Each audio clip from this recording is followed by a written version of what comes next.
Entry number 1. Thursday, June 12th, 2025. I always thought words can fix anything, until I saw the videos. Children screaming, families in rubble, my tax dollars funding the horror, and I said nothing until now. I like to consider myself a writer, but there are some things I cannot find words to describe. In those moments, I often lay quiet, but I felt like I needed to do something about the situation. The situation being the genocide in Palestine. I am a Christian, an American Christian, and I grew up looking at the numerous wars in the Middle East as a battle of religions. Jews versus Muslims over a plot of land considered to be holy. But upon researching for even a short time, I was horrified and ashamed. I came across countless videos of children being blown up in the middle of the night in Gaza. I watched as explosions went off continuously, grown men and women digging through the rubble for their loved ones, their hopes, their dreams, their lives taken from them. I saw a man who had just lost his family thank God and pray, and I saw resilience, and I saw weeping and anguish. In the midst of all of this hurt, several news outlets and social media outlets sought out to pose this disgusting attack on innocent lives as inevitable and casualties of war. I saw people claiming that Palestinians were being used as human shields. Regardless of whether you believe they were or not, I struggle deeply in my soul with the complacency that people can have regarding the tragic loss of thousands of innocent lives. If someone were robbing a bank and had held people inside captive, would the police come and blow up the bank to get rid of the threat? Absolutely not. They would never do such a thing, and yet I saw this logic being used left and right as if suddenly it was justifiable. My hard-earned paycheck as a student juggling work and school was funding the bombs that fell on sleeping babies. And now in 2025, this same logic is running rampant in American streets.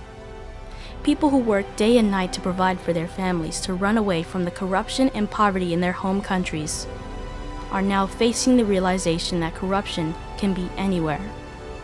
ICE storms into churches, hospitals, schools to rip a child away from his or her family, to throw a hardworking father who is the backbone of this country into the worst of prisons, never to be seen again. Undocumented people facing documented nightmares. There is a problem in this country, but it is not immigrants. It is the idea that a piece of paper or the lack thereof is the difference between being treated like a human and being treated like a plague. And for what? Money? As an American Christian, I struggle to see how American Christians seem to forget this verse every day. 1 Timothy chapter 6, verse 10. The love of money is the root of all evil.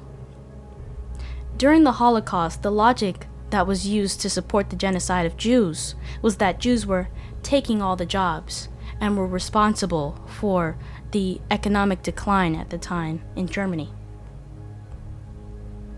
Does none of that sound familiar to you?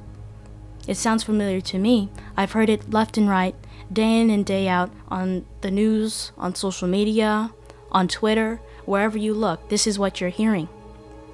And there's always complacency in the midst of injustice. When you hear these words and people get riled up by falsehoods, there's always people who know better, but stand by. Like when watching movies in class, when we learned, when there was a character that was quiet or complacent in the midst of injustice, in slavery or segregation movies, when a character was blatantly and excessively cruel, while others watched and did nothing and even laughed and took part in it, we told ourselves, I would never be one of those people. But you may be one of them right now. If you are, I have a question for you. Do you know how to love? If so, I implore you to say something, do something, be something other than a bystander as the world crumbles. Don't be one of those people. And that doesn't mean tear up the city, set things on fire, bash up somebody's car. Those actions can never be the key to progress, but rather, reckless actions of violence serve as a weapon to your opposition. Some of the officers may even agree with your beliefs, but are trying their best to do their job to feed their families. Remember, you staying alive and thriving and being educated, which many of our ancestors were denied access to. That is the biggest weapon that can be used in this time. Stay peaceful, not complacent. Stay vigilant, not violent.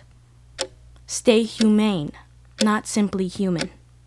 Because when push comes to shove, love, understanding, and unity always wins.